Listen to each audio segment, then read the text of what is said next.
L'introduction en bourse de Worldline est une étape absolument essentielle de son développement, pour de multiples raisons. Au sein du groupe Atos, Worldline opère dans un segment spécifique du marché, le marché des paiements électroniques et des transactions électroniques. Et donc la première raison a été de donner à Worldline plus de visibilité dans cette industrie particulière de la technologie.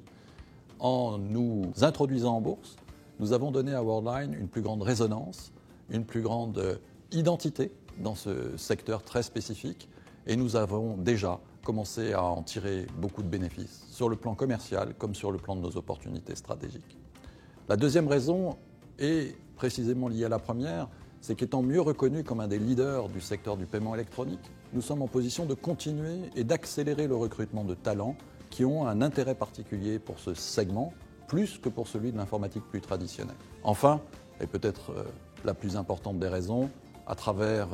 la filialisation d'une part et l'introduction partielle en bourse, nous avons donné à Worldline, à notre entreprise, plus de leviers, de flexibilité financière et stratégique pour participer à la consolidation du marché des paiements en Europe, qui est encore très fragmenté et qui, sous l'impact de la régulation européenne qui change, a vocation à être consolidé.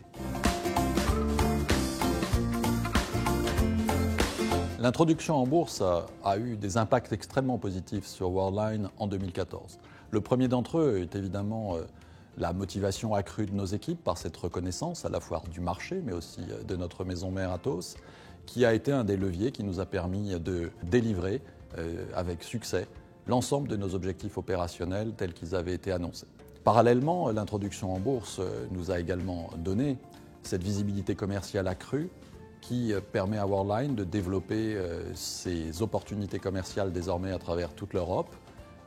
servi en cela également par sa nouvelle organisation mise en place dans le cadre de la filialisation et dont nous voyons tous les bénéfices au quotidien dans l'entreprise. Enfin, Worldline dispose d'un bilan extrêmement solide, renforcé évidemment par les fonds qui nous ont été versés dans le cadre de l'introduction et corrélativement d'une bien meilleure capacité de mouvement dans cette Europe des paiements qui reste à consolider. Avec l'équipe de management, Marc-Henri Desportes, directeur général adjoint, nous avons immédiatement, dès que l'introduction en bourse a été terminée, reconsidéré les priorités de la société pour définir quelles étaient les opportunités qui nous paraissaient les plus prometteuses, porteuses de synergie en termes de coûts, évidemment d'innovation, mais aussi de vente, que nous devions poursuivre et nous y consacrons une partie importante du temps de l'équipe de direction.